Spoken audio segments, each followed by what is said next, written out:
بسم الله الرحمن الرحيم. What to make a task easy and finish it with a good ending. Rabbi yassir wa la tuassir wa tammim bil khair. The most Rahman and most Rahim. Myself is RS Sheikh, Geography Mentor of the Educated Farooq Class Campus. Today is the Geography class of Class 7. So raise your hand for dua. A'udhu billahi minash shaitanir rajeem. Bismillahir Rahmanir Rahim. Rabbi yassir wa la tuassir ta'ammim bil khair. Rabbi zidni ilma. Rabbi zidni ilma. Rabbi zidni ilma. Ameen. Now come to the lecture. Today's lecture class. Today is 13th of August. Okay. And today is the class 7's SST Geography class. So class, our today's topic is over water supply. Our today's topic is over water supply. Class, you know very well that water is so essential for our life. Our life is incomplete without the water. But class, have you ever imagined that from where we get the water? And how can we store the water? In this chapter, we are going to discuss all the things regarding this all, and inshallah your queries will be cleared after my lecture. Okay students, look at the board. Students, the most important topic and the most important questions arises here. Where is water stored on the earth? Class, you know very well that from the rain we can get the water, but class, how can we store water on the earth? So class, the most important part of this lecture is here. The earth and a troposphere, the lowest layer of atmosphere, always contain about the same amount of water.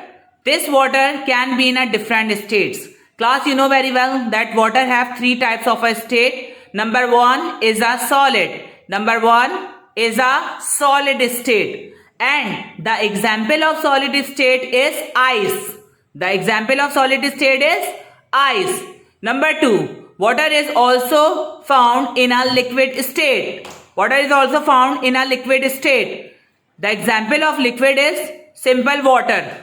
Okay? And in a vapor, you can found in your weather, there have some water vapors in foggy amount, you can see it like that. Okay class, come forward to the next question is what from where we can store water. Class, look at the board.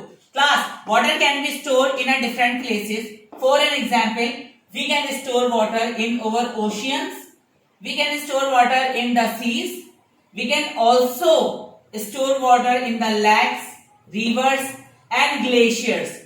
Or as snow, we can also store the water. These are the criteria where we store our water. Okay class? And class, one more important point I want to add it here. Water can be stored inside the plants and animals, including the pupil. Okay student, water is always on move.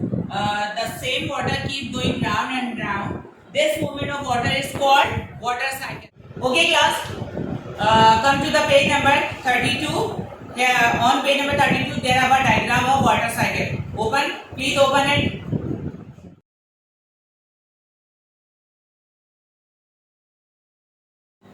Okay students, I have a video for you all, and through this video I am going to explain you the water cycle. Now class, when the sun come up and its light on the sea, that heat up upper surface of water and change into the gaseous state called evaporation. What they call? Evaporation. Okay class, after evaporation process, the water particles start stimulate into condensed form.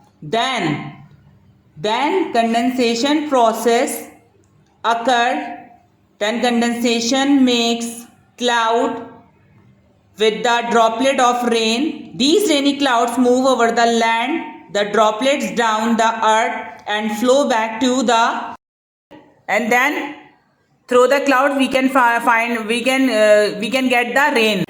Look at the homework. Question number 1. Where is water stored on the earth? Give some example. Class, I told you in a briefly in my lecture where is water stored on the earth, and you know very well the examples. Question number 2. Briefly define water cycle. Question number 2 is briefly define water cycle. Question number 3 is draw the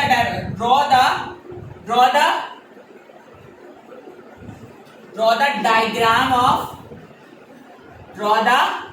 diagram that depicts the water cycle. Draw the diagram that depicts the. Question number 3 is draw the diagram that depicts the water cycle. Okay, class? Okay, class. Today's lecture has been finished. I hope you enjoyed today's lecture. Class, complete your work on time. Thank you so much. Allah Hafiz.